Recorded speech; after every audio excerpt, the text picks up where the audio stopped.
share just what is your best and worst experiences that you've had running your business and obviously also investing in real estate?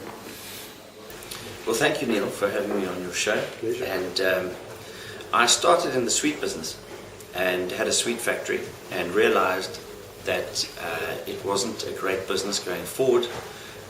All I'd be really working for was new machinery, and there were big companies around that could always outdo the situation. And I would never get to a level of being able to afford them. One good example is I had Star Sweets, and they were pink, and then Beacon came up with a fizzer that knocked me out of town. My machine was going dong, dong, and theirs was going and there was no way of competing. Right, yeah. And we wiggled through. It went on for about 12 years, and then we sold it off as it was the best thing to do at the time for us. And that's how I got into property. But before, I was buying small little houses in Linfrey and Harfield Village and all around there in those areas, and I did very well out of it. And what I found to be the best thing for me was to actually buy well and sell well. Right. However,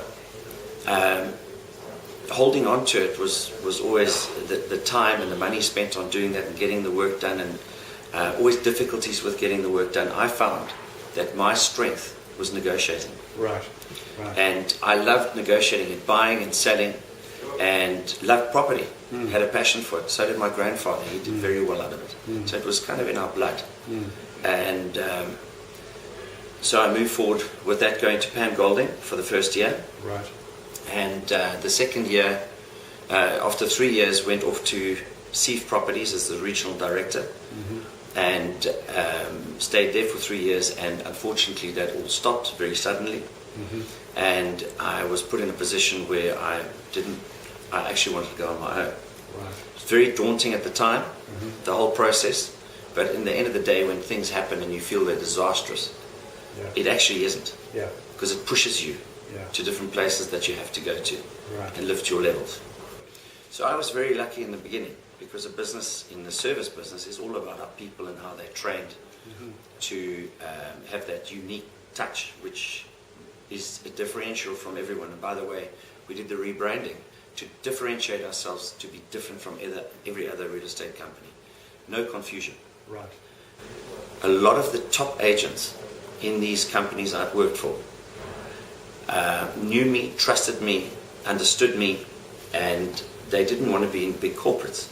Right. They came and joined me, and all of a sudden the Greeff brand was just everywhere in the areas we were operating, and it made a huge difference. A lot of CEOs who don't have anyone to check in with and just believe they're doing it all on their own, they've got one way to go, and that's down. So I'm very humble in what has happened in the business, and many times I had to pinch myself after winning this award, which I wasn't expecting. But when I had time to dwell on it, I realized that I had a team with me, which I couldn't have done it without, that were completely and utterly tuned in to the rebranding of the business. They are now part of that business. They've helped, and they've been incorporated into what we've used.